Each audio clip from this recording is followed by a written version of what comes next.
It's funny how you never notice the moment your life starts to fall apart. It doesn't arrive with thunder or warning, just small cracks that spread quietly until the whole thing caves in.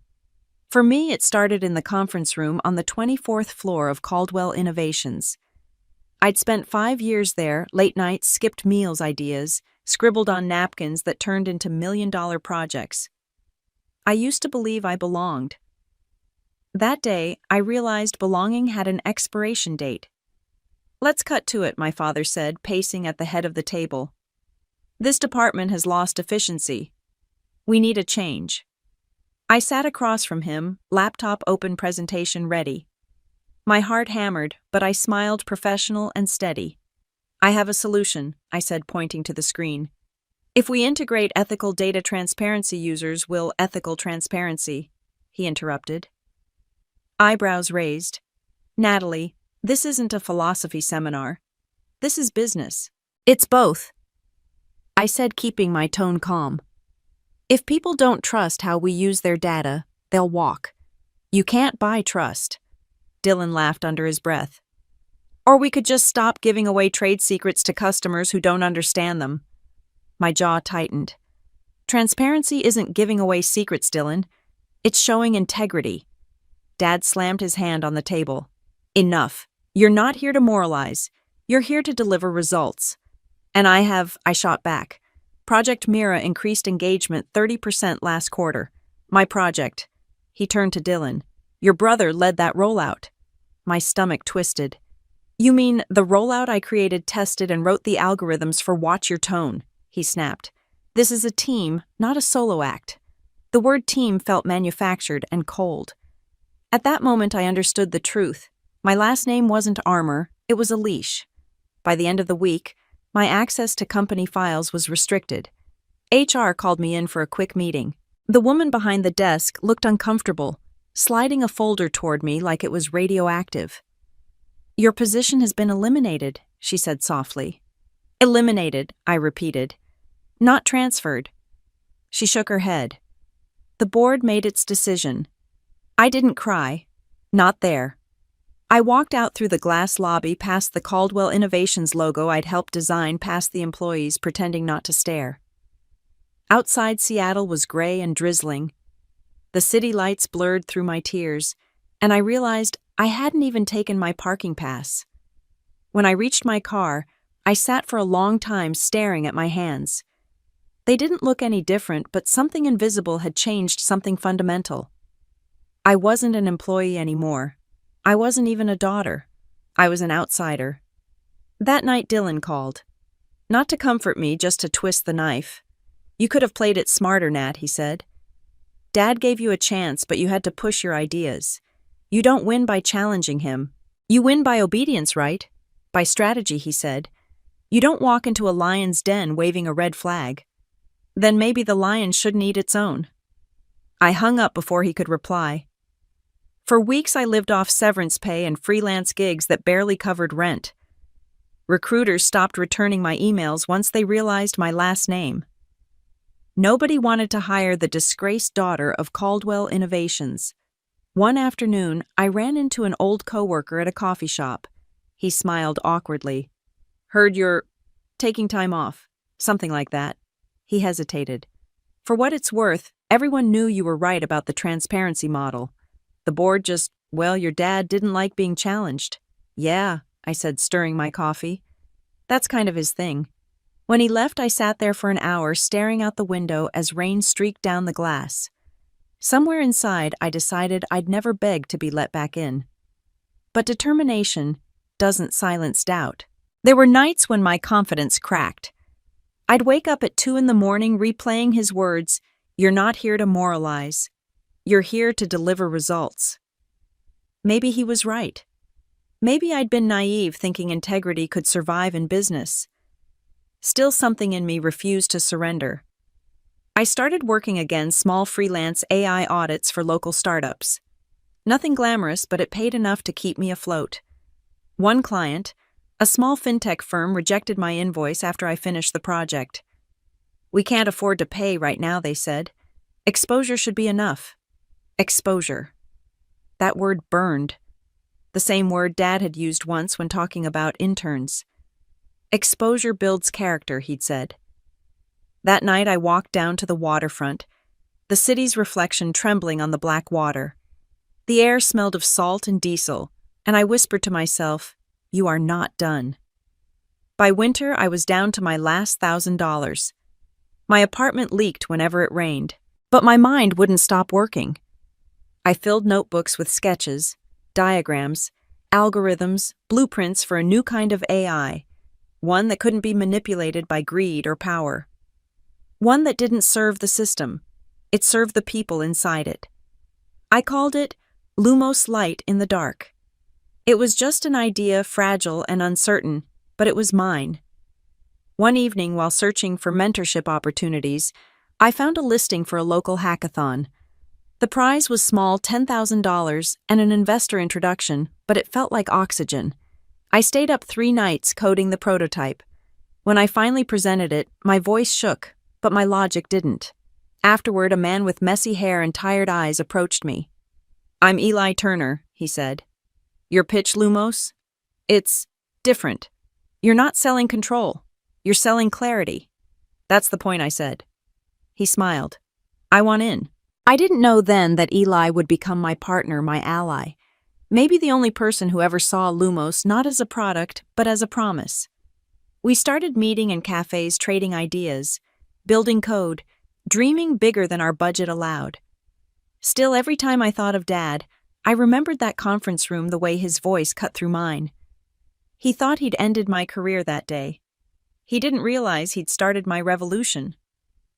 By spring, the name Caldwell had become a whisper behind me.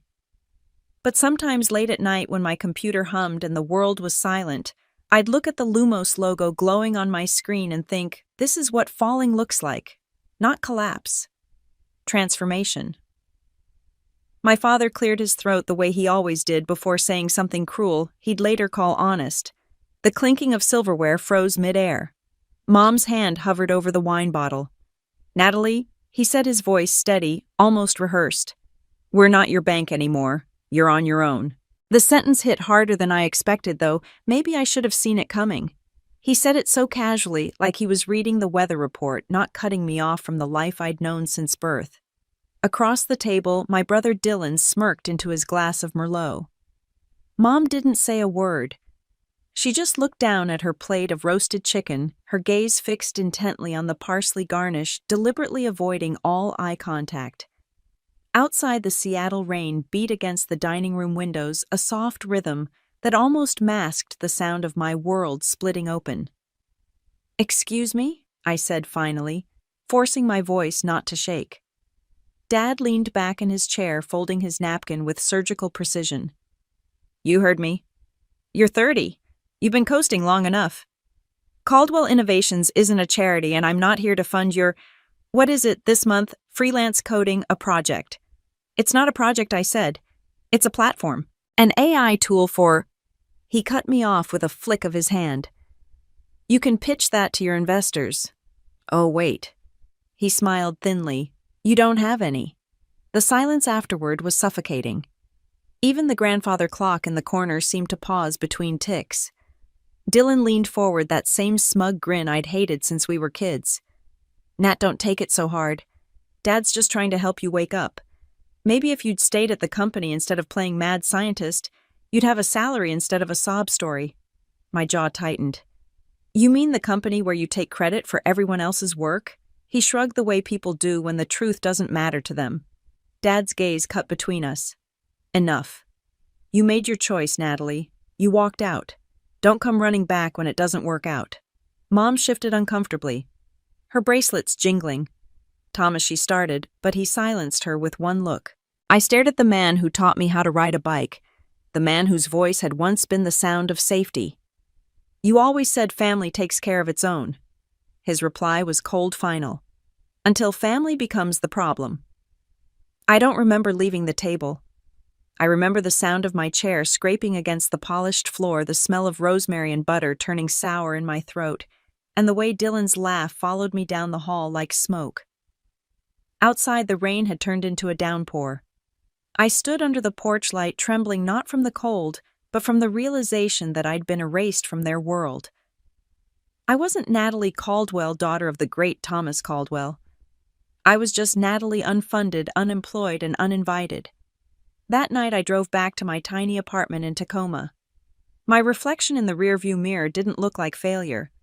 It looked like someone on the edge of something sharp and necessary.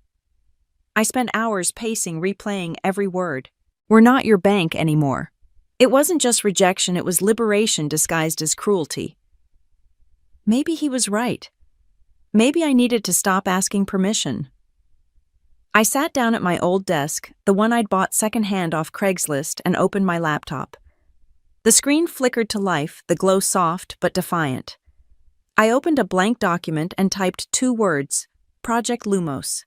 I didn't know it yet, but that name would become a weapon, a shield, and eventually my legacy. Still in that moment, all I had was fury. The kind that burns slow and clean. The next morning I woke up before sunrise, something I hadn't done in years. The air smelled of rain and resolve.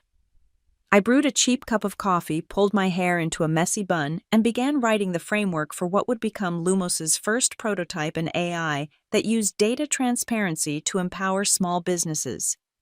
Every line of code was an act of rebellion. Every problem solved was a word I didn't need to say to him. Duan root gone. There were nights I cried quietly into my pillow, not because I missed my family, but because I missed the version of myself that used to need them. I sold furniture, canceled subscriptions, and lived on pure determination. One evening I received a text from Mom. Your father didn't mean to be harsh. He just wants what's best for you. I stared at the screen, thumb hovering over the keyboard. Then I typed back, what's best for me is to not live under his roof anymore. She never replied. That same week I got a rejection email from the only investor who'd agreed to meet me. Too idealistic, it said. AI can't fix fairness. I remember laughing out loud. Maybe not fairness, but it could expose hypocrisy. By the end of that year, Lumos was more than a folder on my desktop. It was my new heartbeat. And yet every time I looked out my window at the city lights, I could still hear his voice echoing, "We're not your bank anymore." It haunted me.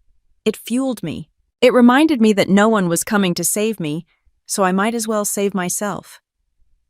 Then one night, as I was debugging the system around midnight, my phone buzzed with a news alert. Caldwell Innovations partners with Novatech for a proprietary AI project. I stared at the screen, pulse quickening. The features they described, data ethics, transparency, user fairness, were mine. My designs. Dylan's name was in the press release as Chief Operations Officer and Lead Strategist. I laughed not bitterly, but with a strange calm. So they're stealing my ideas now. Perfect. That was the night I stopped building Lumos just to prove myself. I started building it to win. To create something they couldn't buy, couldn't control, couldn't bury. When I finally turned off my laptop at 3 a.m, the room was pitch black. But inside I felt the faintest spark. If family had disowned me, the world would be my inheritance. And one day when they least expected it, that same dinner table would tremble again, but this time because of my name. The first time Eli and I rented office space, it wasn't really an office. It was a converted storage room above a laundromat that smelled faintly of detergent and stale coffee. The walls were cracked. The Wi-Fi dropped every hour, and the radiator made a sound like a dying animal whenever it turned on. But it was ours. We had 1 desk, 2 laptops, and a dream too big for the room we were sitting in. Eli spread blueprints across the table, muttering to himself. If we integrate blockchain nodes into the transparency layer, Lumos could become unhackable. I grinned. You sound like a sci-fi villain. He shrugged. Villains get things done. For months, that little room became the heartbeat of my life. We worked 16-hour days surviving on instant ramen and stubborn hope. Every time my phone buzzed, I half expected it to be my father, some message telling me I'd failed, that I should come crawling back. It never came. The silence was worse. To raise money, I sold my car and half my clothes. Eli freelanced on side projects. We pitched Lumos to investors who smiled politely, asked if we had male leadership, and then disappeared. One night, after another rejection email, I slammed my laptop shut. Do you ever get tired of being underestimated? Eli leaned back, sipping cheap black coffee. Every day. But it's also the best camouflage. They don't expect us to win. I thought about that long after he left. The next morning, I stopped trying to sound like everyone else. I rebuilt our pitch deck not for approval, but for clarity. Lumos wasn't just AI, it was accountability. By summer, a small accelerator in Portland finally took notice. They gave us seed funding, $50,000, a shared workspace, and a chance. I remember signing the contract with shaking hands, whispering to myself, "We're real now." Eli laughed when I said it. We were real the second you wrote the first line of code. Still, the accelerator came with its own kind of pressure. We shared the floor with other startups, loud, hungry, confident teams led by men in tailored hoodies and venture capital smiles. They looked at me like I was lost. One of them, a guy named Trent, smirked when he passed our cubicle. "So you're the ethical AI girl, cute angle. Let me know when you build something that makes money." I smiled tightly. "I'll let you know when ethics start selling." He laughed as if that was impossible. By fall, Lumos began to gain traction. Small businesses started using our beta version to analyze their data practices. We weren't rich, but we were stable, and stability felt like power. One morning, I opened my email and froze. From Forbes Tech Desk subject interview request, Women in AI Innovation, Forbes. It wasn't a feature, just a short Q&A, but still. My hands shook as I typed my reply. When the article came out 2 weeks later, I almost didn't believe what I was reading. Natalie Rivera, co-founder of Lumos AI, is redefining what transparency means in the tech world. Rivera. My mother's maiden name. I'd started using it quietly, legally. The Caldwell name opened doors, but it also chained me to his reputation. The night the article went live, Eli and I celebrated with takeout sushi. "You realize this is just the beginning, right?" he said. I smiled, though part of me felt hollow. "I know. But beginnings still scare me." He looked at me for a long moment. "Then let's make sure the next chapter's worth the fear." We worked through the holidays, coding late into the night. Lumos's metrics grew faster than expected, hundreds of new signups, glowing reviews, and even a few calls from early investors. But with every success came new shadows. One morning, I woke up to an email that made my stomach drop. From legal@caldwellinnovations.com. Subject: trademark inquiry. Similar IP detected. I scrolled through the attached document. They were accusing me of stealing my own ideas, the same ethical transparency model I developed years ago under my father's company. Eli looked up from his laptop. "They're trying to scare you." "It's working," I said quietly. He shook his head. "No. You don't fight fear by hiding. You fight it by proving you've already won." We spent the next 72 hours compiling code logs, timestamps, prototypes, every piece of proof that Lumos had been built from scratch. When I finally sent our response to their lawyers, my hands trembled, but my voice didn't. A week later, their legal team went silent. No follow-up, no reply. Just nothing. That silence felt better than any victory. The first major investor came soon after. Her name was Priya Desai, a former Google executive turned angel investor known for backing women-led tech. She sat across from us in a small cafe, listening as I pitched. When I finished, she smiled. "You don't need my money as much as you need the right kind of visibility. You're solving a problem no one wants to admit exists." "So you'll invest?" I asked. She nodded. "On one condition. Don't water it down to please people like your father." I froze. "You know who he is?" She smiled faintly. "Everyone in tech does. But this isn't his legacy anymore. It's yours." When she left, Eli grinned. "Well, boss, looks like we just got our first believer." Boss. The word felt strange, heavy, and right. By spring, Lumos raised $2 million in Series A funding. We moved into a real office, a renovated loft with sunlight streaming through wide windows. The first thing I did was hang a whiteboard on the wall with a single phrase written across it: "Truth is profitable." Investors started calling. Reporters followed. Every time my name appeared in an article, I braced myself for my father's reaction. None came. Until one evening. Eli and I were reviewing our product roadmap when my phone buzzed. It was a number I hadn't seen in years. Dad. I didn't answer. I just watched the phone vibrate, his name glowing against the screen. For the first time, I realized I didn't owe him my silence or my success. Eli glanced at me. "You okay?" I smiled, closing the laptop. "I'm more than okay. I'm busy building what he said I never could." Outside, the city glimmered against the night sky, electric, alive, unstoppable. And for the first time in my life, so was I. The letter arrived on a Wednesday, tucked between a stack of business contracts and an invitation to a tech summit in San Francisco. At first, I thought it was another partnership proposal. Then I saw the handwriting, elegant, looping, familiar. My mother's. I froze. The envelope was cream-colored, sealed with gold wax, stamped with the Caldwell crest. That crest used to mean home. Now it just looked like a warning. I didn't open it right away. I placed it on the corner of my desk beside the Lumos logo framed in glass and stared at it while the city outside hummed beneath the morning rain. By noon, curiosity won. Inside was a single handwritten card. "Family dinner this Friday. Your father and Vivian and I would love to see you. Dylan and his fiancée will be there. Please come home."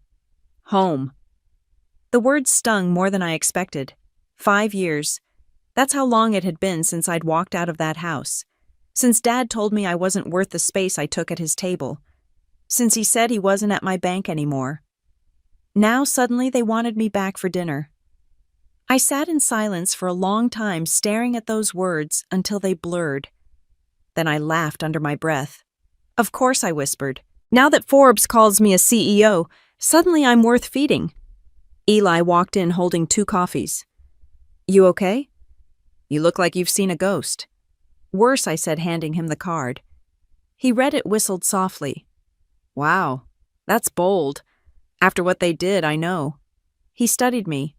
"You're not thinking of going, are you?" I hesitated. "I don't know. Part of me wants to throw this in the trash. But another part of me..." I trailed off, unsure how to finish. "Want to show them?" he asked quietly. I met his eyes. "No. I want to see them. I want to see what losing control looks like." He didn't say anything for a while. Then he nodded. "If you go as Natalie Rivera, not as their daughter." That night I sat in bed, scrolling through old photos on my phone, Christmas mornings, family trips, birthdays, where my smile didn't quite reach my eyes. I stopped at one, my father, Dylan, and me, in front of Caldwell's headquarters.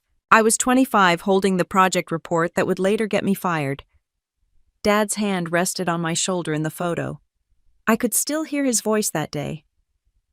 "Don't let your emotions get in the way of business."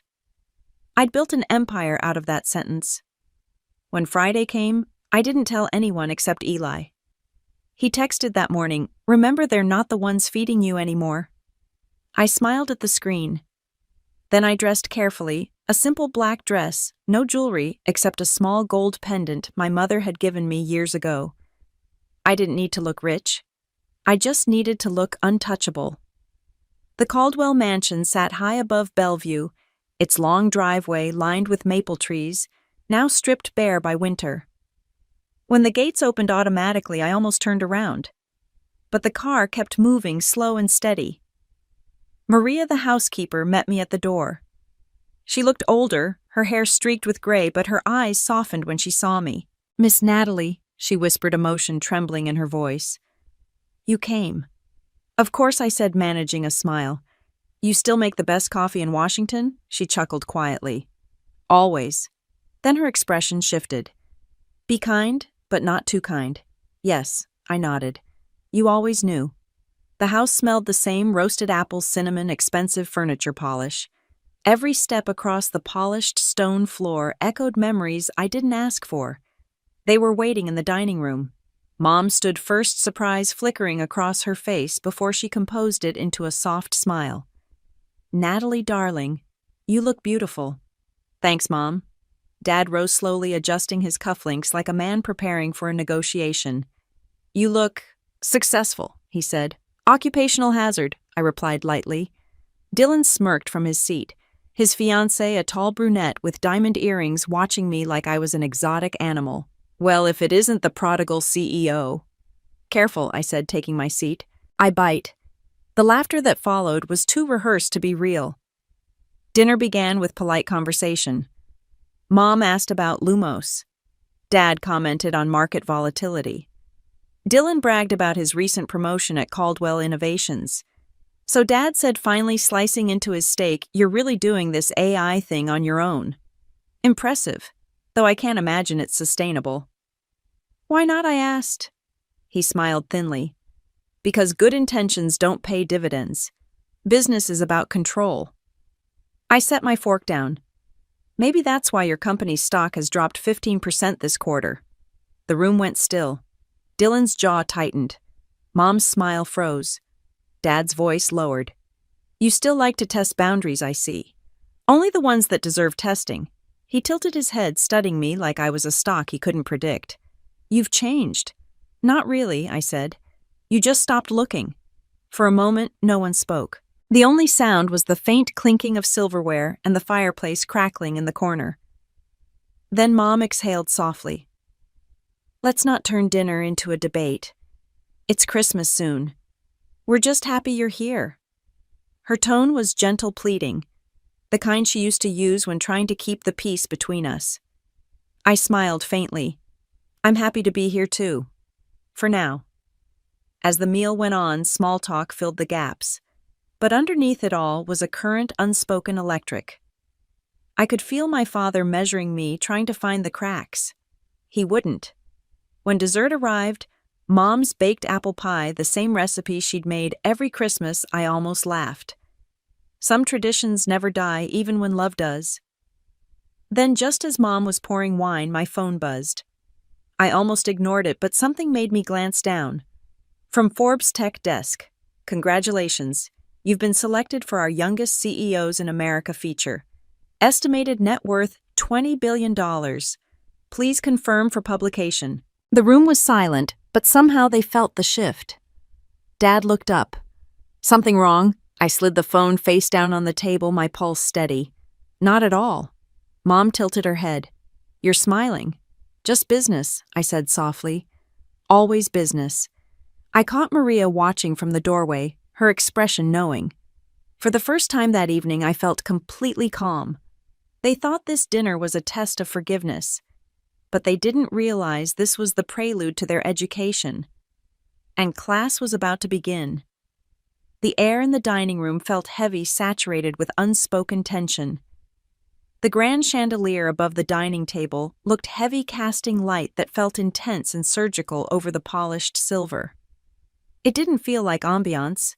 It felt like an interrogation spotlight. Every inch of the room screamed wealth-polished, silver-folded linen crystal glasses. I used to think it was beautiful. Now it looked fragile, like glass waiting to shatter. Dad raised his glass.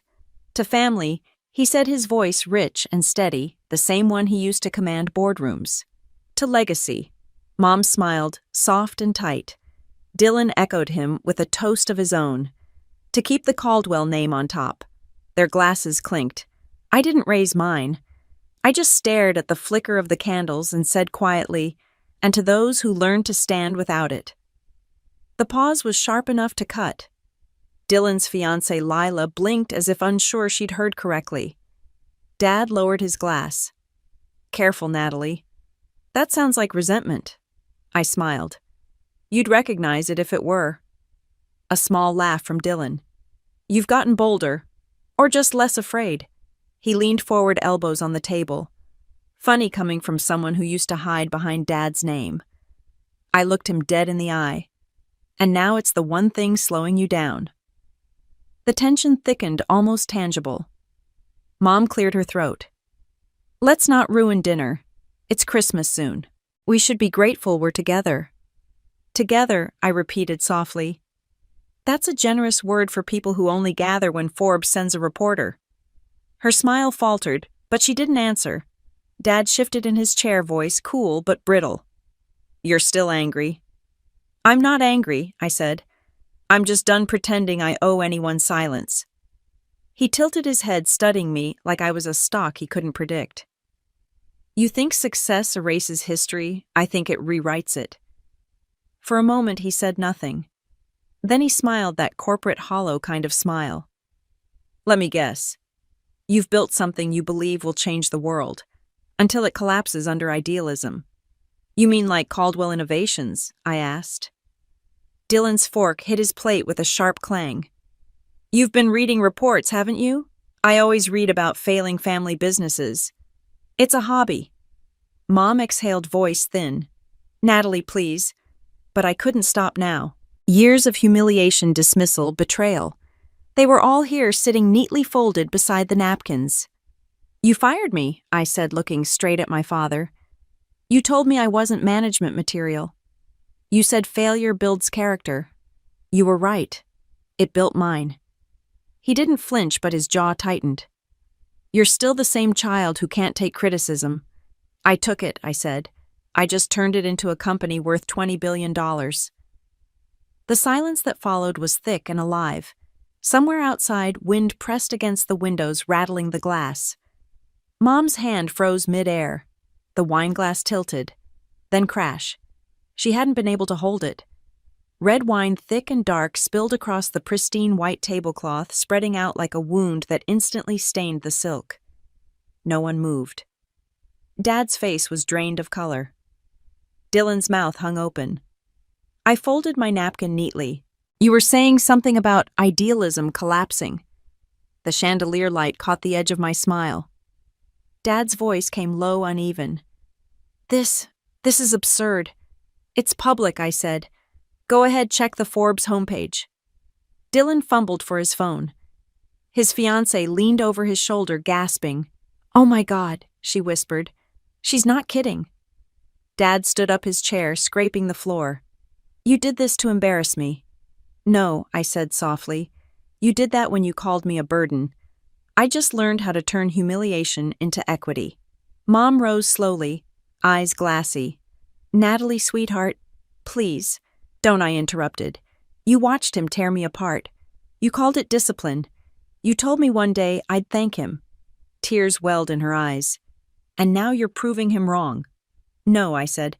I'm proving he never had the right to be the judge. Dad slammed his fist on the table. You think this money makes you powerful? It makes you a target. It makes you arrogant. It makes me free, I said simply. The words hung there heavier than anything else in the room. Dylan finally spoke, his voice small. How did you even? I built what you dismissed, I said. The ethical AI you called naive. The same idea you stole and branded as innovation. I took it, refined it, and made it what the world actually needs. The timing was perfect. The market was hungry for genuine accountability, and Lumos delivered it. For a moment, no one spoke. Then Dad sank back into his chair, staring at the tablecloth stained with red wine. You're just like me, he said bitterly. You think you're not, but you are. You wanted control all along. I shook my head. No, Dad. I wanted peace. You never knew the difference. Mom was crying openly now, dabbing at her eyes with a napkin. I stood, picking up my coat. Dinner's been lovely, I said quietly. But I think we've had enough toasts for one lifetime. As I turned to leave, Dad's voice followed me, hoarse, trembling, stripped of command. You walk out now. You don't come back. I paused in the doorway, glancing back just once. You said that before I replied. And it was the best thing you ever did for me. The door clicked shut behind me. Outside, the air was cold and clean. I could still hear the faint hum of shock inside that house, the echo of everything they'd never believed I could become. The night sky over Bellevue shimmered with city lights, reflections of something vast and untouchable. I smiled to myself. For the first time, I realized revenge didn't have to look like destruction. Sometimes it looked like walking away untouched, while everything behind you burned gold. I didn't remember driving home. My hands moved on instinct, the city lights blurring through the windshield like streaks of white fire. By the time I parked outside my apartment, my chest still buzzed with adrenaline. The echo of Dad's voice, hoarse, disbelieving, rattled inside my skull. "You think money makes you powerful?" Maybe it didn't, but silence had. I walked inside, kicked off my heels, and collapsed onto the couch. My phone kept buzzing texts from Eli, from my assistant, from numbers I didn't recognize. The story was already spreading. Youngest self-made female CEO in America. $20 billion valuation. Tech's quiet disruptor. The headlines didn't feel real. They didn't feel like me. They felt like armor someone else had built and left on my doorstep. Then Eli's name flashed on the screen. I answered. "You did it," he said without preamble. "It's everywhere. CNBC, Bloomberg, even the Wall Street Journal. You're trending, Nat. The world finally sees you." "Yeah," I said softly, staring out at the city. "They see me." He hesitated. "What happened at dinner?" I laughed, a small hollow sound. "Exactly what you'd expect. Shock. Denial. Mom cried. Dad yelled. Dylan broke his glass. Merry Christmas." Eli sighed. "I hope it was worth it. It was necessary." For a moment, neither of us spoke. The quiet hummed through the phone line, thick with understanding. Finally, he said, "Get some rest. Tomorrow's going to be chaotic." He was right.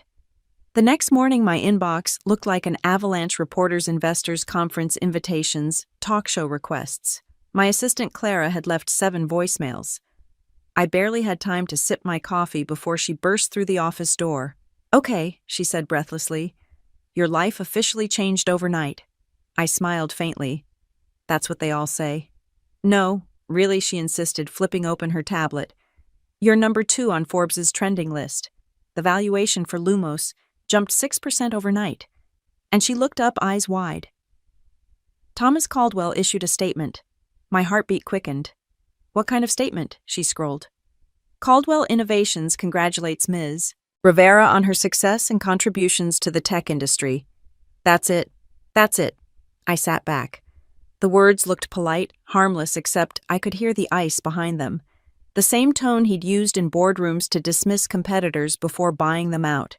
"He's planning something," I said quietly. "That polite statement is armor. He never congratulates without strategy." Clara frowned. "You think he'd—" "I know him," I interrupted. "He never congratulates without strategy." That evening the proof arrived. A message popped up from an unknown address. "Rumor has it Caldwell Innovations is filing for a new AI patent under your original model. You might want to check the registry." I clicked the link. There it was, my old transparency prototype, the one they'd buried when they fired me. Filed again under revised intellectual framework. Applicant: Caldwell Innovations Chief Technical Officer, Dylan Caldwell. I laughed, sharp and bitter. Of course. Eli called minutes later. "You saw it," I saw it, I said. "They're trying to reclaim my work." He swore under his breath. "We'll fight it. You've got timestamps, logs, full development records." "I know," I said. "But they're not after the patent. They're after me." That night I couldn't sleep. Every time I closed my eyes, I saw my father's face across the table, the way his confidence cracked for the first time. He wouldn't let it stay that way. By dawn, I was already drafting a countermove. If he wanted a war of ownership, I'd give him one, but not the way he expected. At 8, I called my legal team. "File for full transparency rights under Lumos's ethical framework," I said, "and leak it to the press. They'll eat it up." By noon, headlines appeared: Caldwell Innovations faces patent dispute with billionaire tech founder Natalie Rivera. Eli walked into my office holding 2 coffees and an amused grin. "You really don't waste time." "Neither does he," I said. "He taught me that." The next 48 hours were a blur of calls, statements, and interviews. Every news anchor wanted a soundbite. Every investor wanted assurance that Lumos was stable. But beneath the noise, something quieter began to happen. Messages poured in from women I'd never met, engineers, entrepreneurs, students. "You're the reason I didn't quit." My boss told me I wasn't management material either. Thank you for proving him wrong. Reading them felt like breathing clean air after years underground. For the first time, my story wasn't just mine. It was a mirror for thousands of others. That night, standing by my window, overlooking downtown Seattle, I realized what revenge had turned into. It wasn't about payback anymore. It was about proof. Then, as if the universe wanted to test my resolve, my phone buzzed again. Unknown number. I hesitated, then answered. "Hello, is this Natalie Rivera?" A man's voice, formal, deliberate. "Yeah. This is Harold Kent, chairman of the Caldwell Innovations Board. We'd like to meet." I laughed softly. "Let me guess. Damage control." "You misunderstand," he said. "Thomas is struggling. The company's shareholders are losing confidence. Some believe a partnership with Lumos could—" "No," I interrupted. "You had your chance. This isn't about him," Kent said. "It's about the people who'll lose their jobs if Caldwell Innovations collapses." That silenced me. For a moment, I saw Maria, the housekeeper, the security guard who used to sneak me snacks during late-night work sessions, the assistants who'd smiled nervously when I got fired, the people who'd been invisible like I once was. "I'll think about it," I said finally, and hung up. When I told Eli, he frowned. "You can't save everyone, Nat." "I know," I said, "but maybe I can save what's worth saving." Outside, the city lights shimmered like circuitry. My reflection in the glass looked different, older, sharper, untouchable, but still searching. This wasn't the ending I'd imagined, but maybe, just maybe, it was the beginning of something better. Tomorrow I'd face the man who'd once told me I was nothing. This time, I'd be the one holding the future in my hands. The conference room at the Grand Meridian Hotel smelled like power and polished ambition, fresh coffee, leather chairs, and the faint trace of nerves that money never really hides. Caldwell Innovations' logo gleamed on the wall opposite the panoramic view of Seattle's skyline. I'd sat under that logo once as an employee. Today I faced it as their competition. Thomas Caldwell was already there when I arrived. He didn't stand, didn't smile, just adjusted his cufflinks and said, "You came." "I'm here for the meeting," I said. "Not for you." Across the table sat Harold Kent, the board chairman, and 3 executives whose names I didn't bother remembering. Next to me, Eli unfolded his laptop and gave a polite nod. Kent started with a practiced tone. "Ms. Rivera, Mr. Turner, thank you for coming. Caldwell Innovations is in transition. The board believes collaboration could be mutually beneficial." "Collaboration," I repeated. "That's a generous word for desperation." Thomas's jaw tightened, but he didn't interrupt. Kent cleared his throat.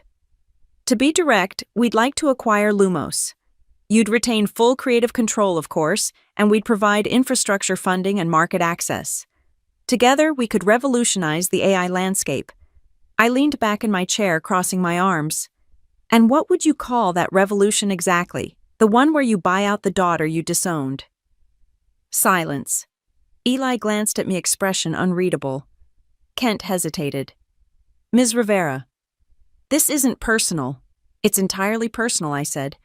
"And you all know it." Dad finally spoke, voice low and deliberate. "This is business. You built something impressive, Natalie, but the market is shifting. If you want to survive long-term, you need a partner who understands scale."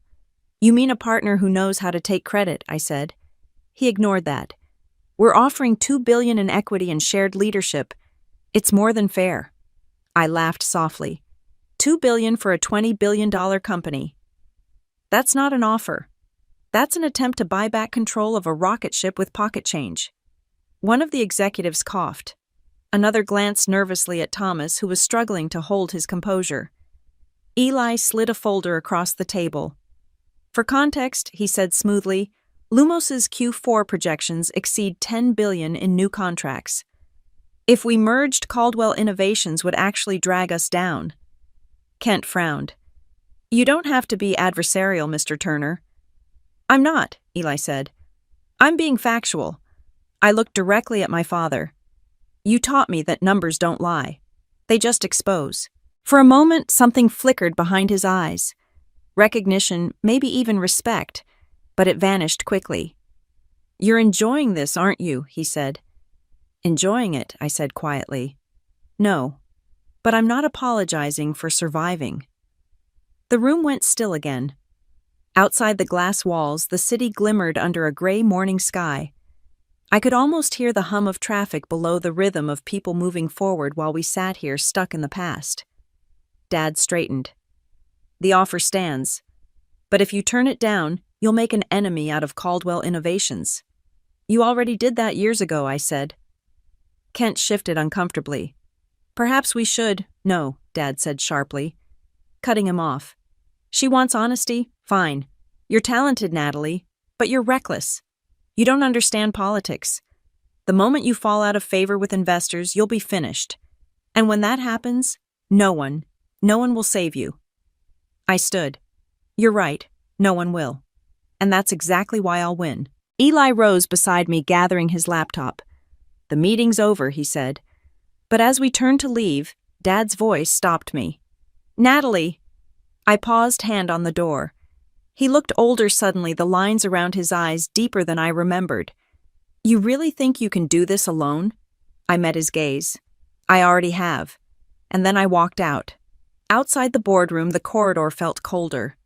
Eli fell into step beside me. That was intense. Expected, I said. He's not going to take this quietly. I'm counting on it.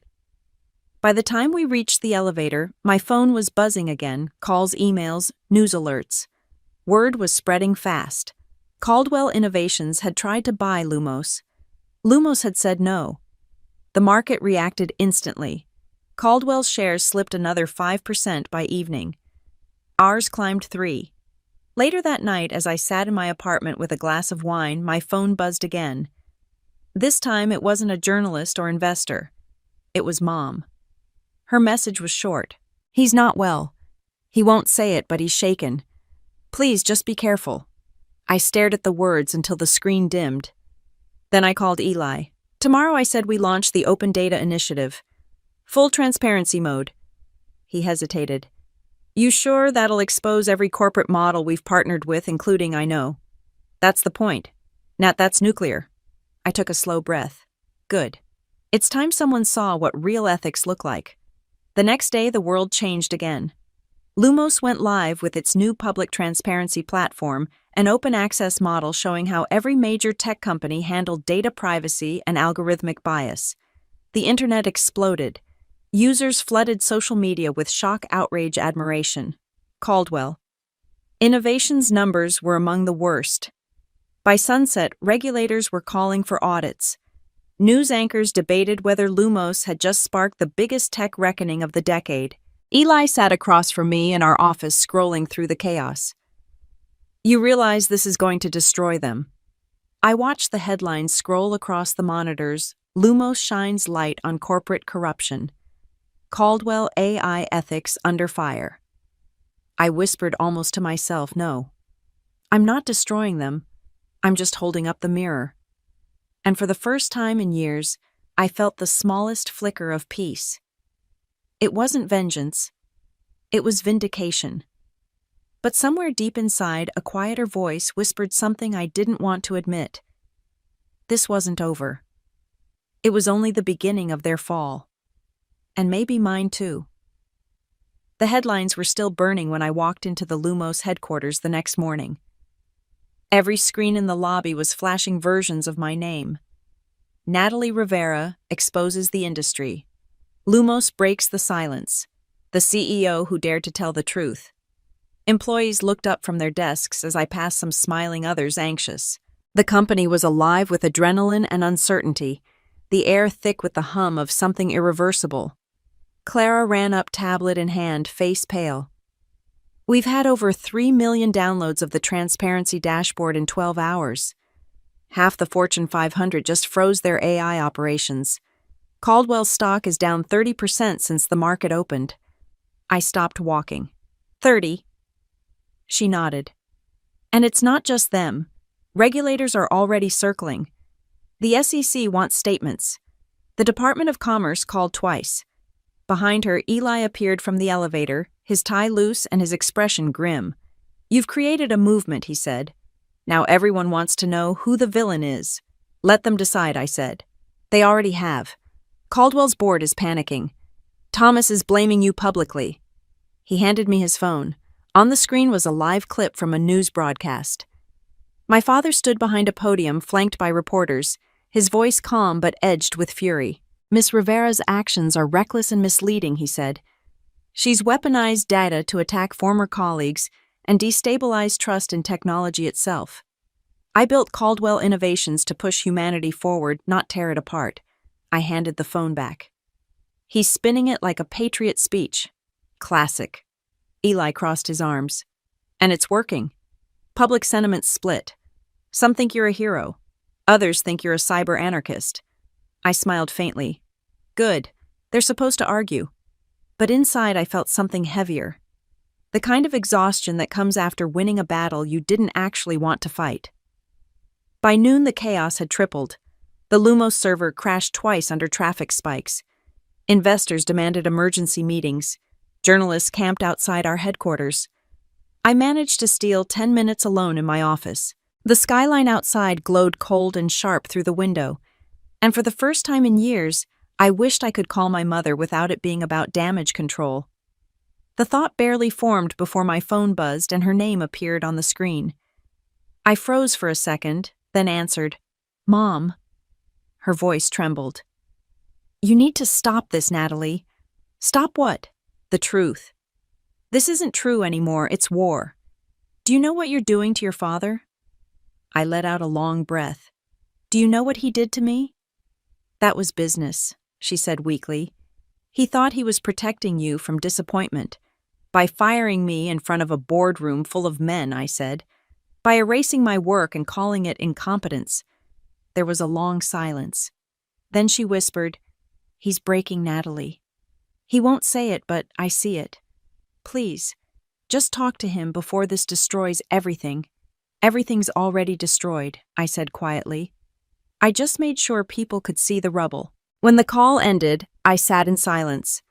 The city hummed beneath me, indifferent and unstoppable. Later that night, I went for a walk near the waterfront. The winter wind off the Puget Sound cut through my coat, sharp and cleansing. Streetlights reflected off the wet pavement. Eli found me there an hour later. "I knew you'd come here," he said, shoving his hands into his pockets. "Whenever you're thinking too much, you end up by the water." "It's the only place quiet enough to hear my mistakes," I said. He studied me for a long moment. "You don't regret exposing them, do you?" "No," I said truthfully. "But I regret that it had to be him." Eli nodded. "Thomas made his choices. You just refused to play his game anymore." The wind gusted harder. I looked out over the dark waves. He built his empire under control. I built mine on clarity. Maybe neither of us realized the cost. The next morning, my prediction came true. A courier delivered an official document to my office. Notice of litigation, Caldwell Innovations vs. Lumos Corporation. Eli read the header aloud. "They're suing us for corporate defamation and intellectual theft." I almost laughed. He's suing me for taking back what was already mine. But even as I said it, I felt the chill of what this meant. Lawsuits could drag on for years, bleed resources, shake investors. The war had officially gone public. That evening, my inbox flooded again, this time with messages from journalists, activists, even government officials. They wanted interviews, statements, partnerships. One email stood out. Subject line: Ethics in Tech Summit. Keynote invitation. They wanted me to speak, to tell the story, to define what truth meant in an industry built on secrecy. I stared at the message for a long time before typing a single line back, "I'll do it." When I looked up from the screen, Eli was watching me. "You're turning into a symbol," he said softly. "Symbols don't sleep," I replied. That night I dreamed of the dinner table again, the flicker of candlelight, the crash of a glass, my father's face when I said I was free. Only this time, when I looked up from the table, I wasn't sitting across from him. I was sitting in his chair. The confidence in the image was unsettling, replacing the old cold fury with a quiet, decisive power. The next day, Lumos's valuation jumped again.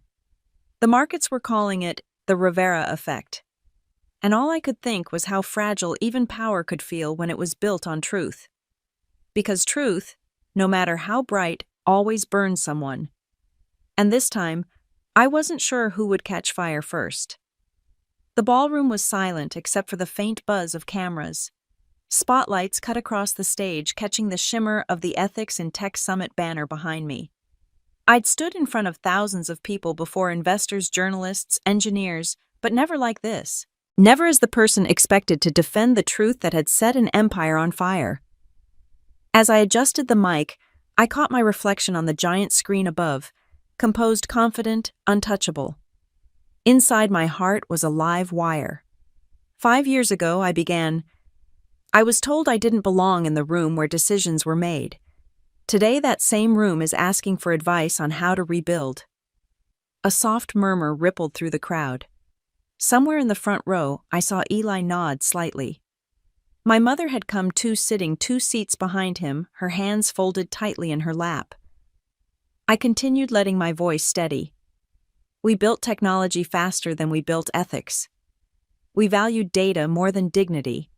And when I tried to change that, I was told I was naive. A few cameras clicked. I paused, looking at the sea of faces staring back. Transparency isn't an act of rebellion. It's an act of responsibility. And if that threatens you, then maybe you've forgotten who you were supposed to serve. The applause came slowly, hesitant at first, then growing. I forced a smile, but my chest felt hollow. After the speech, reporters swarmed the stage. Questions flew like arrows about Lumos, about the lawsuit, about my father. Ms. Rivera, do you think Caldwell Innovations deserves to fail? No, I said, meeting their eyes. I think they deserve to evolve. Is it true your father plans to step down as CEO? That one hit like a punch. I hadn't heard that. Not yet. By the time I reached the car, my phone was already buzzing again. A message from Mom. He's in his office. He won't talk to anyone. Please, Natalie, just come. I closed my eyes, leaning back in the seat. The driver didn't ask where to go, he already knew. The Caldwell estate hadn't changed. The long driveway lined with sycamores, the old stone facade that once felt like a monument, and a cage all at once. I hadn't been here since that dinner. Inside, everything was too quiet. The staff had thinned the air, heavy with the scent of dust and time. Mom met me in the hall, her face pale but soft. He's in the study. I hesitated at the door. The last time I'd stood there, I'd been fired. This time, I was walking in as the person who'd made the world question his legacy. Dad sat behind the desk, the same mahogany one he'd once ruled from like a throne. Papers covered every inch of it. His tie was loose, his eyes red-rimmed but sharp. So he said without looking up, "The prodigal daughter returns." I took a slow breath. I didn't come to gloat. He gave a dry laugh. "You sure you've done everything else? I came because Mom asked me to." He looked up, then the weight of years and pride sitting heavy on his face. "You think I don't know what you've done? You've turned me into a villain. My company, our company is collapsing. Thousands of people will lose their jobs. Our company," I said softly. "You made sure it was never ours." He slammed a hand on the desk. "I built this from nothing, and you taught me to do the same," I said, matching his tone. "The only difference is I did it without burning anyone on the way up." He stared at me, the fury draining from his face replaced by something quieter. Shame, maybe. Or recognition. "You always saw the world in black and white," he muttered. "But it's gray, Natalie. It always has been." I shook my head. "No, you made it gray because that's where power hides. You called it business. I called it manipulation." We stood there in silence for a long moment, the years between us thick and unspoken. Finally, he leaned back in his chair, looking smaller than I'd ever seen him. "So what now? You'll watch me lose everything." "Is that the victory you wanted?" "No," I said quietly. "This isn't about victory. It's about accountability. And if you still don't understand the difference, then you've already lost." His eyes flickered to the window to the city skyline beyond. "You sound just like your mother," he said finally. "She used to believe in me too." "Maybe she still does," I said. "Just not in the way you think." He didn't answer, just stared out the window, lost somewhere between regret and pride. When I turned to leave, his voice stopped me again. "Natalie." I looked back. He hesitated, then said, "I read your interview in Forbes. You said power isn't control, it's freedom." I didn't understand it then. I think I do now. For a moment, I couldn't speak. "Then maybe there's still hope," I whispered. Outside, Mom waited at the bottom of the stairs. Her eyes searched mine. "He finally sees the storm you always were, Natalie. And you finally saw the man behind the company." She smiled faintly, tears glinting. "It's more than something. It's a start." As I walked out into the night, the cold air hit me like clarity. My father hadn't apologized, not really, but he'd looked at me like he finally saw me. And that was enough for now. The next morning, the world woke to another headline. Caldwell Innovations Board to vote on leadership restructuring. For the first time, it wasn't a fight. It had an ending. I stood by my office window watching the dawn break over the skyline. The city was waking up, and so was I. Revenge had burned itself out. What came next wasn't about payback. It was about rebuilding. And this time, I would build something that didn't need to hide behind anyone's name. The morning the vote happened, Seattle felt unnaturally still. No wind, no rain, no clouds moving across the horizon, just that heavy, suspended quiet that always comes before something breaks. From my office window, I could see the harbor lights flickering through the gray dawn. Below, a small crowd had already gathered. Journalists, camera crews, onlookers. Everyone wanted to see what happened when the old empire finally fell. Eli walked in carrying 2 coffees, his expression unreadable. "They're starting the meeting in 15 minutes, he said. I took the cup from him and nodded. And the board divided. 5 for removal, 3 against 2 undecided. It could go either way. I didn't answer. For months I had dreamed of this moment, my father facing the same scrutiny he once used to crush me. But now that it was here, all I felt was a strange, quiet detachment. Eli studied me. "You sure you don't want to be there in person?" "No," I said. "It's his board, his reckoning. I don't need to stand in the room to know how it ends." He hesitated. "And if they don't remove him," I smiled faintly, "then the market will." As the clock ticked toward 9, I turned away from the window and opened my laptop. On the screen was a draft of a new press release Lumos Foundation launches initiative to support female founders in tech. A different kind of legacy, one that had nothing to do with revenge. Eli leaned against the desk. "You really think this is what comes next for you?" "I don't think," I said. "I know." He nodded slowly, the corners of his mouth softening. "You're changing the narrative, Nat." "Good," I said, "because I'm tired of living in his." The phone rang. Clara's voice came through hushed and tense. "The vote's over." Eli and I locked eyes, and there was a pause.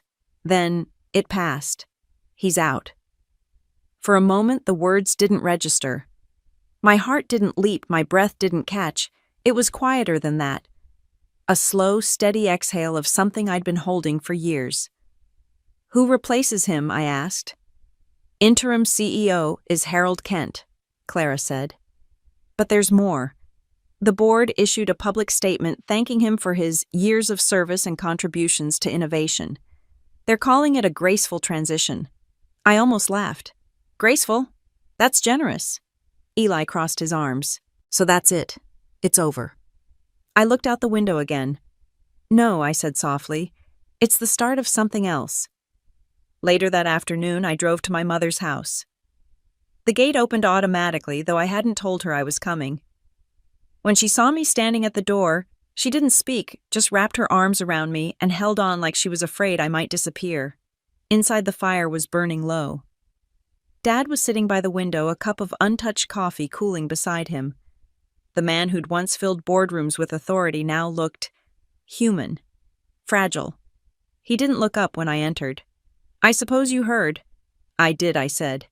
"Graceful exit," he muttered bitterly. "That's what they're calling it. After 30 years, they voted me out like I was an obsolete system." I walked closer. "You taught me to adapt or get left behind." He gave a dry laugh. "So now you're giving me my own advice. Maybe." He turned, then his eyes meeting mine. There was no anger in them this time, just fatigue, and something that almost looked like relief. "You know, when I started that company, all I wanted was to build something that would last. Somewhere along the way, I stopped building and started defending. Against everyone, including you." I didn't know what to say. He looked back toward the window. "You were right about me. About all of it. The control, the manipulation, the fear. I called it strength, but it was weakness. I couldn't stand the idea that you might outgrow me." I swallowed hard. "And now," he said quietly, "I'm proud you did." The words landed like a blow and a blessing all at once. For a second, the years of anger I'd carried inside me dissolved into something softer, almost sorrowful. "I didn't want this," I said finally. "I never wanted to destroy you." He smiled faintly. "You didn't. You freed me. Even if it took everything to do it." The fire crackled between us, the silence heavy but clean. After a long while, Mom appeared in the doorway, wiping her hands on a dish towel. "You two are going to sit there staring at each other all night," she said, smiling through tears. Dad chuckled, an actual quiet laugh that startled me. "She always did have your timing," he said to her. And for the first time, I laughed too. That evening after dinner, I stood outside under the porch light. The sky was a dark velvet blue, the air crisp with the smell of pine. My mother kissed my cheek before heading inside, leaving me alone with my thoughts. Dad's voice drifted through the open window. "She's her own storm, Vivian.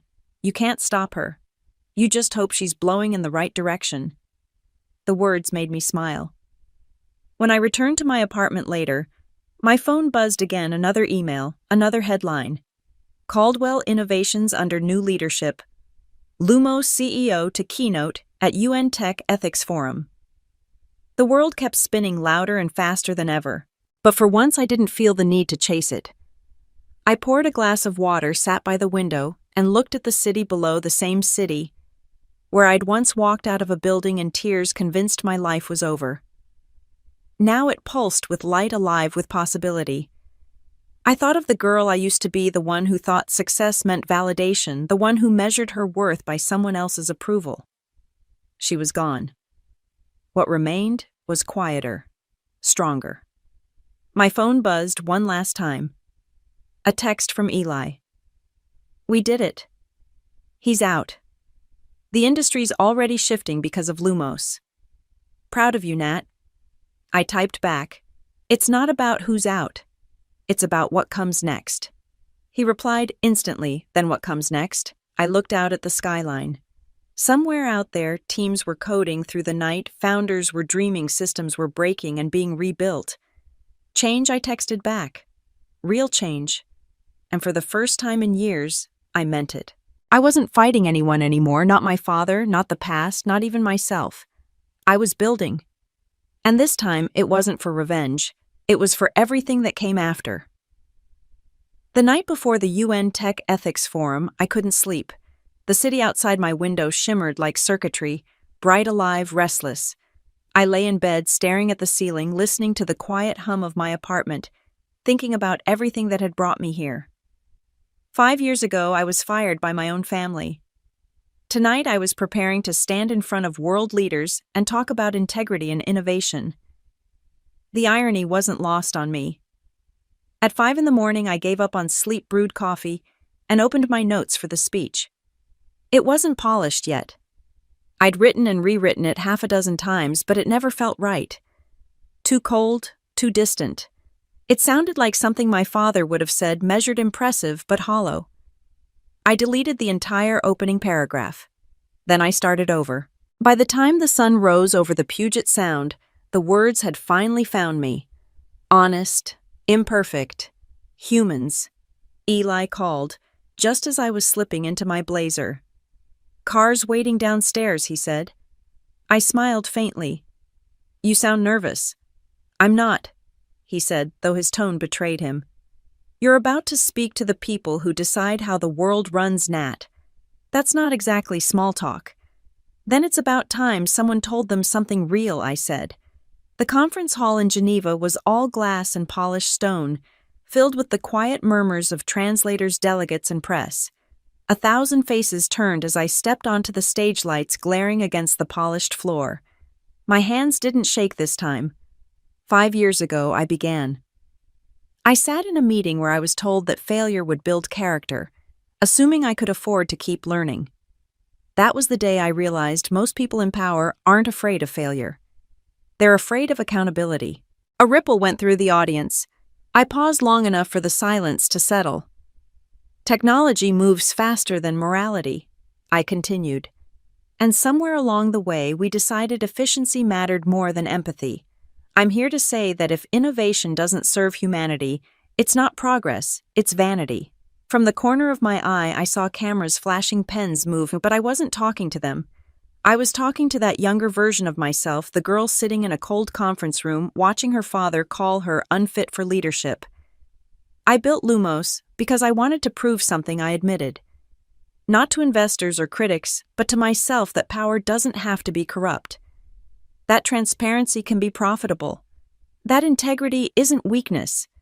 It's the foundation of everything that lasts.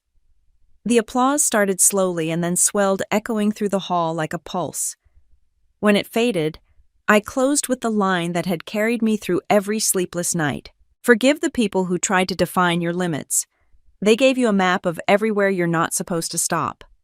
When I walked off stage, Eli was waiting in the wings, grinning like a proud older brother. You just broke the internet again, he said, showing me his phone. Hashtags were already trending: Lumos Effect, ethical Natalie Rivera speech. I laughed softly. It's not about breaking the internet. It's about building what comes after it. We spent the rest of the afternoon in meetings, policy sessions, press conferences, quiet conversations with people who'd once dismissed me. The same faces that used to look past me now leaned forward, taking notes. But the moment that stayed with me came later that evening when I walked into the networking reception and saw someone I didn't expect: Thomas Caldwell. He stood near the back of the room. No entourage, no cameras. Just a glass of sparkling water in one hand and that familiar, unreadable expression. For a second, the air seemed to thin. He caught my eye and gave a small nod. I walked over. Didn't expect to see you here, I said. He smiled faintly. Neither did I. But when your daughter becomes the face of ethical reform, you tend to pay attention. I raised an eyebrow. You flew all the way here just to watch me talk about everything you used to ignore, maybe, he said. Or maybe I came to learn something. We stood there for a moment, surrounded by the low murmur of diplomats and CEOs, pretending not to eavesdrop. I heard the board made your resignation permanent, I said. They did, he replied without bitterness. Harold's running things for now. They're restructuring, just like you said they would. And how do you feel about that? He took a slow sip of his drink. Lighter. Angry, yes, but lighter. I spent so long trying to be indispensable that I forgot what it feels like to be human. I nodded. Maybe that's the only kind of innovation that really matters, remembering who we are. He chuckled quietly. You sound like your mother. Good, I said. She's the only one who ever knew how to survive you.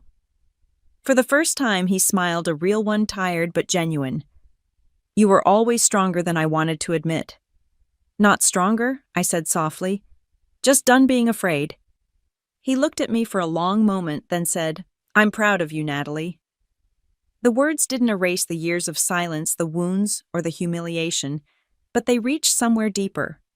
Not because I needed them, but because he finally meant them. Thank you, I said. But the credit goes to the girl you fired. He laughed again, this time with something like peace. She turned out all right. We stood there until the music faded. Two people who had spent years at war finally finding a fragile kind of truce. Later on the flight back to Seattle, I looked out the window as the clouds drifted beneath the wings. My reflection stared back, older, clearer whole. Eli was asleep beside me, his laptop still open to a headline that made me smile. Lumos CEO to launch global initiative for digital equity. The world kept changing, and for once, I didn't feel like I was running to catch up. Somewhere between the quiet hum of the engines and the soft glow of dawn, I thought of everything my father used to say about control, that without it, you lose everything. But I'd lost control a long time ago. And somehow, that's when I'd finally found myself. As the sun began to rise over the Atlantic, I whispered to no one in particular, here's to the next version. Not of the company, of me. Seattle was glowing the night I came home. The rain had finally stopped, leaving the streets slick and luminous under the amber streetlights. From my penthouse window, the skyline stretched endlessly, a network of glass and steel pulsing like a living organism. Somewhere inside that city, a younger version of me had once walked out of an office with shaking hands, a cardboard box full of dreams, and no idea who she was without her family's name. Now I stood in the same city, no box, no fear, just quiet. The next morning I walked into the Lumos headquarters earlier than usual. The office was still half asleep, screens dark, coffee machines hissing in the background. I loved it that way before the world woke up to ask for more. On the wall near the lobby, a new sign had been installed overnight, Lumos Foundation powering equity through innovation. Zoe, the young director we'd hired months ago, appeared from the conference room with a folder pressed to her chest. Her hair was pulled back, her eyes bright with the kind of fire that used to live in mine. They're ready, she said. In the main boardroom, a group of new founders waited, women veterans, single parents, kids barely out of college. Each had been chosen to receive our first round of startup grants. They looked nervous, hopeful, defiant. I smiled as I spoke. 5 years ago, I was sitting where you are, no money, no connections, just a belief that what I had to build mattered. And someone told me I was dreaming too big. So let me start by saying, keep dreaming too big. Laughter rippled through the room. The tension broke. For the next hour, we talked about business models, digital ethics, and human-centered design. But underneath the data and strategy, there was something deeper threading through it all, a shared understanding that we were rewriting the rules together. When the session ended, Zoe lingered behind. You know, she said they look at you like you're untouchable. I laughed softly. Then they're not looking close enough. I'm just further down the same road. She smiled. Still, it's a hell of a road. After she left, I sat alone at the long conference table. Outside the glass walls, the city buzzed to life. For years, I'd chased revenge like oxygen, thinking that power would heal what betrayal broke. But revenge was just a doorway. What came after was the real work, building something better from the ashes. That afternoon, I visited my parents. The Caldwell house was quieter than I remembered, stripped of its grandeur. No servants rushing, no loud phone calls echoing through the halls. Just my mother humming softly somewhere in the kitchen. She greeted me with that same familiar warmth. You're early, she said, handing me a mug of coffee. Jet lag, I replied, smiling. Geneva feels like a dream now. She touched my cheek. Your father watched the whole speech live. I raised an eyebrow. Did he comment on it? He didn't have to, she said gently. He just sat there listening. When it ended, he said, she finally learned to lead without me. The words caught me off guard, both painful and liberating. Dad appeared a few moments later, slower than before, wearing an old sweater I hadn't seen in years. The proud stiffness was gone. He looked ordinary, and somehow that made him human again. I heard you're turning half your profits into community funding, he said. That's the plan, I said. We're calling it Lumos Local. Small investments, big reach. He nodded slowly. It's smart, sustainable. Then with a wry smile, he added, something I never quite mastered. You mastered other things, I said quietly, just not the ones that mattered most. He took the seat across from me. You were right to walk away. You were right about everything. The old me would have basked in that. But now it just felt like closure. We both did what we had to, I said. He studied me for a long moment. You know, he said, finally people keep calling you the youngest self-made CEO in the country. But you didn't build this alone. You built it with every person you refused to become. That made me smile. You're quoting philosophy now. He chuckled. Age does strange things to a man. We spent the afternoon talking not about business or legacy, but about life. About my grandmother who'd left him her favorite fountain pen when he was 16. About how Mom used to sneak him pie after late-night meetings when they were newlyweds. About mistakes that didn't sound like confessions anymore, just lessons written in hindsight. When I left, he walked me to the door. You've done good, kid, he said. Trying to, I replied. The sun was setting as I drove away, the light spilling over the water like molten gold. For the first time, I didn't feel like I was running from that house. I was simply leaving it behind. That night back in my apartment, I found a handwritten note slipped under the door. No envelope, no signature, just familiar, precise handwriting. For every time I told you to stay small, thank you for proving me wrong. You didn't inherit my empire, Natalie. You built your own. I folded it carefully, set it on my desk, and let the silence fill the room. In the following weeks, Lumos expanded faster than anyone predicted. Partnerships flourished. Universities reached out. Our transparency model became a global standard. Every news outlet had a headline for it, but my favorite came from Forbes, the girl who was told we're not your bank anymore, just redefined the future of finance. I didn't frame it. I didn't need to, because the real victory wasn't in the valuation or the applause. It was in the quiet moments, the ones where I caught my reflection and didn't see the girl trying to prove herself anymore, just a woman who had. One evening while reviewing grant proposals, Zoe asked, "What's next for you?" I looked out the window, watching the city glow against the night. Not control, I said. Not power. Just purpose. She smiled. That's rare. Then we'll make it less rare, I said. The rain began again, soft, rhythmic, familiar. I let it play like a lullaby against the glass as I shut down my laptop. The past had finally gone quiet. I picked up my phone, opened Lumos's social page, and began typing my final post for the night. When someone tells you they're not your bank anymore, thank them. They just stopped funding your limitations. Build anyway. Then, after a long breath, I added, and if this story meant something to you, share it. Because somewhere out there, someone's still waiting for permission to rise. I hit post. Outside, thunder rolled over the city, but this time it didn't sound like a storm.